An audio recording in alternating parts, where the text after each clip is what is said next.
నమస్తే. రాకేష్ శర్మ గుర్తున్నారా? ఇంతకీ ఆయనెవరంటారా? భారతీయ వ్యోమగామి. 41 ఏళ్ల క్రితం అంతరిక్షంలోకి వెళ్ళొచ్చి భారత జాతి గర్వపడేలా చేశారు. ఇప్పుడు మరో భారతీయుడు అంతరిక్షంలో అడుగుపెట్టారు. ఆయనే శుభాంశు శుక్లా. ఉత్తరప్రదేశ్‌లోని లక్నోకు చెందినటువంటి శుభాంశు శుక్లా గ్రూప్ కెప్టెన్.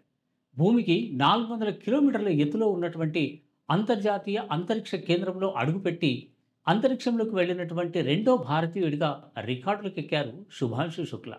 వీరిద్దరూ భారతీయుల అంతరిక్ష కలలను సాకారం చేసినటువంటి రియల్ హీరోలు.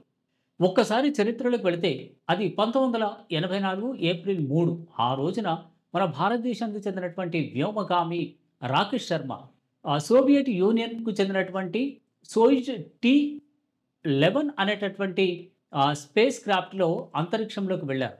అంతరిక్షంలో ఉన్నటువంటి సెల్యూట్ 7 అనేటటువంటి స్పేస్ స్టేషన్‌లో 7 రోజుల 21 గంటల 40 నిమిషాలు గడిపినటువంటి తొలి భారతీయుడిగా ఆ రికార్డులకెక్కారు రాకేష్ శర్మ.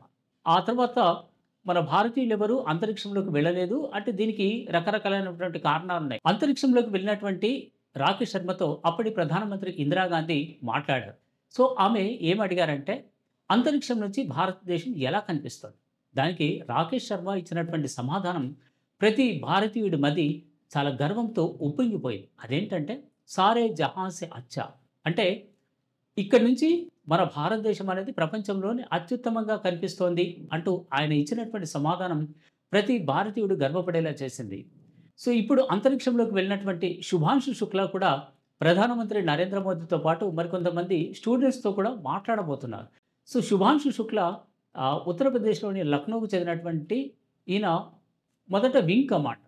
సో, ఆ తర్వాత ఈయనను ఈ ఇస్రో సెలెక్ట్ చేసుకొని ట్రైనింగ్ కూడా ఇచ్చింది రష్యాలో. ఆ తర్వాత మన ఇండియాలో బెంగుళూరులో కూడా శిక్షణనిచ్చింది.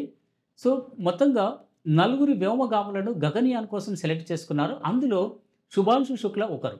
41 ఏళ్ల తర్వాత భారతదేశానికి చెందినటువంటి శుభాంశు శుక్లా అంతర్జాతీయ అంతరిక్ష కేంద్రానికి వెళ్లారు. సో, ఇది భూమి నుంచి 400 కిలోమీటర్ల ఎత్తులో ఉంది. ఆయనతో పాటు మరో ముగ్గురు వ్యోమగాములు కూడా యాక్సియం 4 అనేటటువంటి వ్యోమనౌకలో బయలుదేరారు. ఈ వ్యోమనౌకను స్పేస్ ఎక్స్‌కు చెందినటువంటి ఫాల్కన్ 9 అనే రాకెట్ మోసుకెళ్ళింది. అంటే నింగిలోకి మోసుకెళ్ళింది. అంతర్జాతీయ కేంద్రానికి వెళ్ళినటువంటి శుభాంశు శుక్లా అక్కడ 14 రోజుల పాటు అంటే 2 వారాల పాటు అక్కడే ఉండనున్నారు. సో, ఈ 14 రోజుల్లో రకరకాలైనటువంటి పరిశోధనలు చేయనున్నారు. ముఖ్యంగా 31 దేశాలకు చెందినటువంటి 60 రకాలైనటువంటి శాస్త్రీయ పరిశోధనలు కొనసాగించనున్నారు. అందులో ఇస్రోకు చెందినటువంటి పరిశోధనలు 7 ఉన్నాయి. నాసాకు చెందినటువంటి పరిశోధనలు 5 ఉన్నాయి. సో, ఇవన్నీ అధ్యయనం చేస్తే ముఖ్యంగా ఈ భారరహిత స్థితిలో అంటే భూమి మీద ఉన్నప్పుడు గురుత్వాకర్షణ శక్తి ఉంటుంది.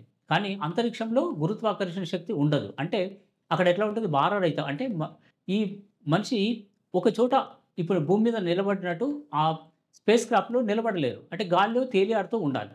సో, ఈ స్థితిలో ఉన్నప్పుడు మనిషి ఎముకల సాంద్రత ఎలా ఉంటుంది? రక్త ప్రసరణ ఎలా ఉంటుంది? శరీరంలో ఎలాంటి మార్పులు వస్తాయి? వీటన్నిటిపైన కూడా శుభాంశు శుక్లా అధ్యయనం చేయనున్నారు. ఎందుకంటే మన భారతదేశానికి చెందినటువంటి ఇస్రో 2027లో గగన్‌యాన్ అనేటటువంటి ఈ యాత్రను చేపట్టబోతోంది. సో, గగన్‌యాన్ అనేది మానవ సహిత అంతరిక్ష యాత్ర. సో, ముఖ్యంగా ఇస్రో ఈ 2 దశల్లో గగన్‌యాన్ యాత్రను చేపట్టనుంది. ఒకటి మొదటనేమో మానవ రహిత అంటే మనుషులు లేకుండా వ్యోమమిత్ర అనేటటువంటి ఒక రోబోను ఈ గగన్‌యాన్ స్పేస్ క్యాప్సూల్‌లో పంపిస్తారు.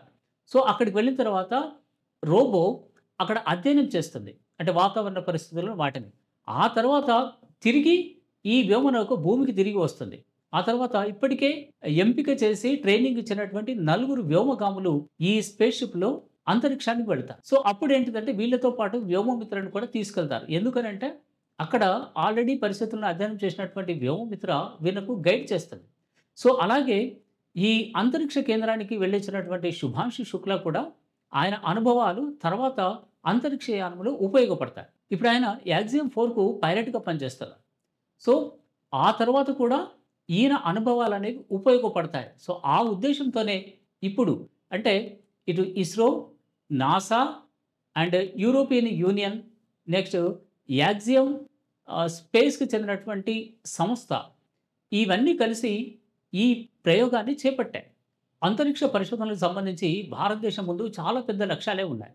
ఇప్పటికే మన ఇస్రో చంద్రయాన్ సిరీస్ చేపట్టింది. చంద్రయాన్ 1తో చంద్రమండలం పైన నీటి జాడలు ఉన్నాయని ప్రపంచానికి చాటింది. కాకపోతే చంద్రయాన్ 2 అనేది ఫెయిల్ అయింది. ఆ తర్వాత చేపట్టినటువంటి చంద్రయాన్ 3 అనేది సక్సెస్ అయింది. చంద్రయాన్ 3ని జాబిల్లి దక్షిణ ధ్రువంపై దింపి అక్కడి పరిస్థితులను అధ్యయనం చేసినటువంటి ఘనత మన ఇస్రోదే. ఎందుకంటే అంతకుముందు ఏ దేశం కూడా ఆ చంద్రుడి దక్షిణ ధ్రువంపైకి ఈ స్పేస్ క్రాఫ్ట్‌లను పంపలేదు. సో, అది మన ఇస్రో సాధించినటువంటి ఘనత. ఇంకా అరుణ గ్రహంపైకి మంగళయానం, అలాగే సూర్యుడి చుట్టూ పరిస్థితులను అధ్యయనం చేయడానికి ఆదిత్య ఎల్-1ను పంపింది. ఇప్పటికి వందలాది ఉపగ్రహాలను అంతరిక్షంలోకి ప్రయోగించింది. సో, అది మన ఇస్రో ఘనత. ఒకప్పుడు మన భారతదేశం ఉపగ్రహాలను ప్రయోగించడానికి విదేశాల వైపు చూసేది. కానీ ఇప్పుడు విదేశాలన్నీ మన భారతదేశం వైపు చూస్తున్నాయి. ఎందుకనంటే మన భారతదేశం తక్కువ ఖర్చుతో ఈ ఉపగ్రహాలను నింగిలోకి పంపుతోంది. సో, అది మన ఇస్రో సాధించినటువంటి ఘనత.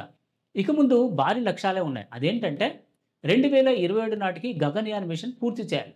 ఆ తర్వాత 2035 నాటికి అంతరిక్షంలో మనకంటూ సొంతంగా ఒక స్పేస్ స్టేషన్‌ను నిర్మించాలి. ఇప్పుడు అంతర్జాతీయ అంతరిక్ష కేంద్రం ఎలాగైతే ఉందో, ఈ చైనా కూడా తనకంటూ సొంతంగా స్పేస్ స్టేషన్ నిర్మించుకుంది. అలాగే మన భారతదేశానికి సొంతంగా లేదు కాబట్టి 2035 నాటికి సొంతంగా స్పేస్ స్టేషన్‌ను నిర్మించుకోవాలి. అక్కడి నుంచి ప్రయోగాలు చేపట్టాలి. ఆ తర్వాత 2040 నాటికి మన భారతీయ వ్యోమగాములను చంద్రమండలంపైకి పంపాలి. ఇవి మన ఇస్రో ముందున్నటువంటి లక్ష్యాలు.